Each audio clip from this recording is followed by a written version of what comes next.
Hello, my name is Duke Cochran. I'm the men's head soccer coach at Truman State University. I was born in Kansas City, Missouri, but I grew up in Tahlequah, Oklahoma. Um, I went to college here, but it was Northeast Missouri State University at the time. Graduated in '95. Met my wife here, Stephanie Barrowclough is her name. She also played for the women's team when I played on the men's side, so that's how we met. Um, After college, I assisted the program for 2 years. Actually, had my degree and was waiting to get into counseling psychology for a master's. And so I had a semester off, and um, Mike Cannon, our women's coach, actually a friend of mine, said I should try to help out the men's team. And that Mike Lynch was looking for an assistant. So I thought, why not? It's something I could want to do. I'm interested in. So I ended up taking that job. And Mike Lynch actually moved on. And Dennis Sweeney came in. So I was Dennis Sweeney's assistant for a couple seasons while also delivering pizzas for Little Caesars. And we're getting a Little Caesars back. So but after those 2 years, I was living partially here in Kirksville in the fall to help the team out, and then going into Des Moines in the spring to play for the Des Moines Menace at the time.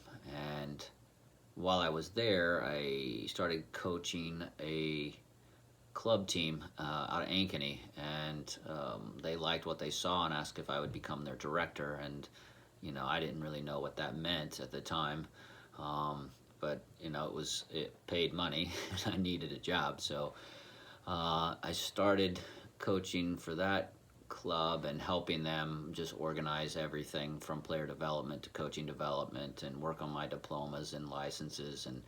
And from there, Stephanie and I decided to get married in 1999, and she was living out in Northern Virginia, so I decided, it was time to maybe move on and go see what was out there. Of course, I didn't have a job out there yet, so Stephanie was gracious enough to have me come on out, and I started painting houses. Um, Got a job at Starbucks for a while. Worked at REI, an outdoor recreational company.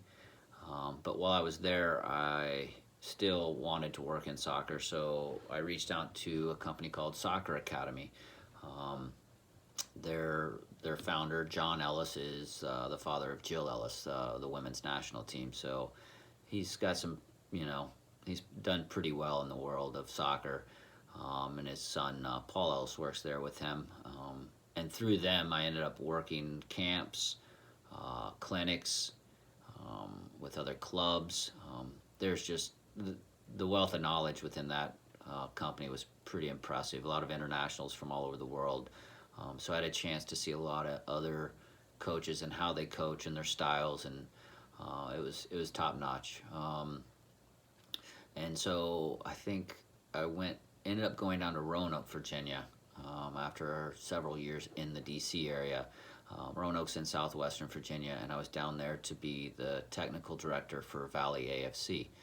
Um, I did that for 3 years, running everything from player development to coaching development, and the referees as well.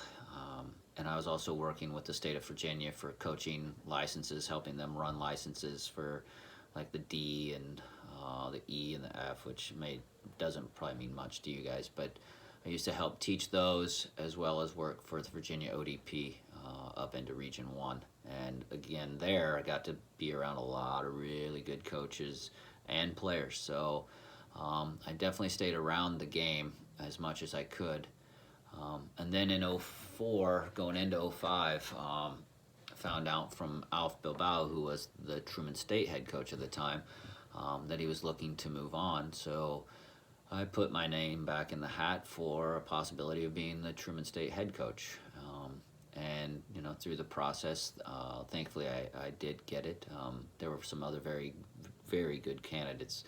But that's what got me back here. So, in '05. Um, Favorite memory as a player has to be my '93 season. Uh, we were a game away from making the national tournament in 1993.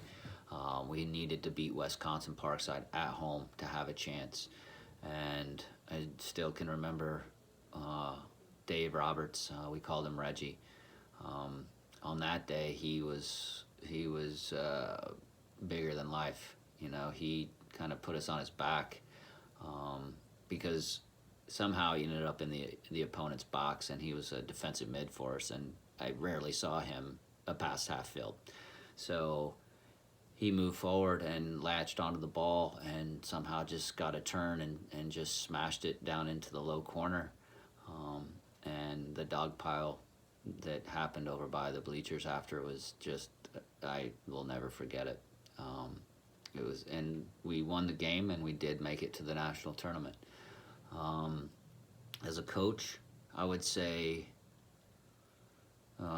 2010 it would probably be my favorite memory, simply because in '09 we had a group of boys that were unbelievable. They did so well, only lost 3 games, ranked top 25 in the country, and just missed the national playoffs because 2 teams had played each other twice and tied twice and only had 2 losses. So, that team was kind of gutted.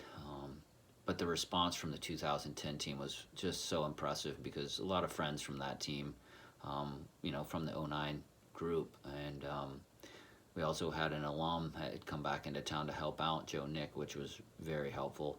And in 2010, those guys they put together a season that was, I'm sure they're going to remember it for the rest of their lives. And they did make it back to the national tournament. So that was really cool to see that response from that group. If I weren't coaching, I'd be doing something in the outdoors. Hopefully they'd be paying me. But yeah, something in the outdoors is what I'd be doing. Comparing the MIAA men's soccer to the GLVC men's soccer. Not to slight the MIAA at all, but the GLVC is just, it's next level. The MIAA has some very good teams. I only coached in it 1 year. 2012, we made it into the conference tournament, finished 3rd, I believe.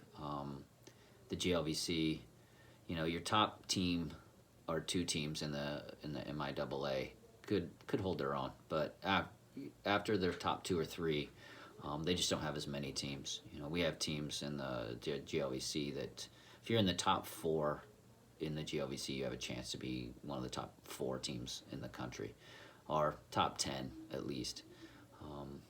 The best way to put it, there's just not a day off. Every game, Friday, Sunday, it is very difficult, and the level has just gotten better and better and better. So the MIAA has a couple solid teams, but the GLVC, out of 16, 12 to 13 could be in that top 8 in their conference. So it's just, again, it's a very difficult soccer program or soccer league. So that's the biggest difference I see. In the MIAA, we didn't play in it for a number of years. Just it wasn't a conference sport from, I think, '99 until 2012 for men's soccer. So if you do your homework, you'll see that in the '90s we won it quite a bit. But then it went away for a while. Now we're in the GLVC, and we're trying to figure out how to get to the top of that league, and it's no easy task. That's all I got for you. Thanks for your time.